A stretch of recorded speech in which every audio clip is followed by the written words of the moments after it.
قرآن مجید نے حضرت آدم علیہ السلام کے ان دونوں بیٹوں کا نام ذکر نہیں کیا، صرف آدم کے 2 بیٹے کہہ کر مجمل چھوڑ دیا ہے۔ البتہ تورات میں ان کے نام بیان کیے گئے ہیں۔ کچھ روایتوں میں ان دونوں بھائیوں نے اپنی شادیوں سے متعلق زبردست اختلاف کا ذکر کیا گیا ہے۔ اس معاملے کو ختم کرنے کے لیے حضرت آدم علیہ السلام نے یہ فیصلہ فرمایا کہ دونوں اپنی اپنی قربانی اللہ کے حضور میں پیش کریں۔ جس کی قربانی منظور ہو جائے وہی اپنے ارادے کے پورا کر لینے کا حقدار ہے۔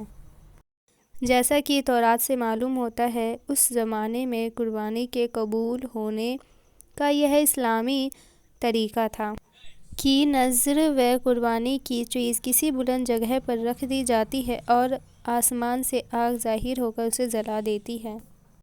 اس قانون کے مطابق حابیل نے اپنے ریوڑ میں سے ایک بہترین دمبا اللہ کو نذر کیا اور قابیل نے اپنی کھیتی کے غلے میں سے ردی قسم کا غلہ قربانی کے لیے پیش کیا۔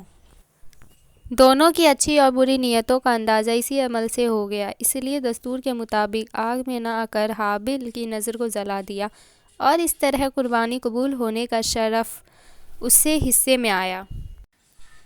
قابیل اپنی اس توہین کو کسی طرح برداشت نہ کر سکا اور اس نے غیظ و غضب میں آ کر حابیل سے کہا کہ میں تجھے قتل کیے بغیر نہ چھوڑوں گا تاکہ تو اپنی مراد کو نہ پہنچ سکے۔ حابیل نے جواب دیا، میں تو کسی طرح تجھ پر ہاتھ نہ اٹھاؤں گا، باقی تیری جو مرضی آئے وہ کر۔ رہا قربانی کا معاملہ، سو اللہ کے یہاں نیک نیت کی ہی نذر قبول ہو سکتی ہے۔ وہاں بد نیت کی نہ دھمکی کام آ سکتی ہے اور نہ بے وجہ غم و غصہ، اور اس پر قابیل نے غصے سے بہت زیادہ بھڑک کر اپنے بھائی حابیل کو مار ڈالا۔ قرآن پاک میں نہ شادی سے متعلق اختلاف کا ذکر اور نہ ان دونوں کے ناموں کا ذکر ہے، صرف قربانی کا ذکر ہے، اور اس روایت سے زیادہ حابیل کی لاش کے دفن سے متعلق یہ اضافہ ہے۔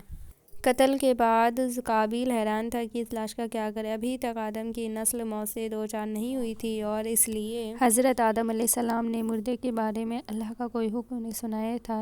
اس نے دیکھا کہ ایک کوے نے زمین کرید کرید کر گڑھا کھودا۔ قابیل اسے دیکھ کر سوچا کہ مجھے بھی اپنے بھائی کے لیے اسی طرح گڑھا کھودنا چاہیے، اور کچھ روایتوں میں ہے کہ کوے نے دوسرے مردے کووں کو اس گڑھے میں چھپا دیا۔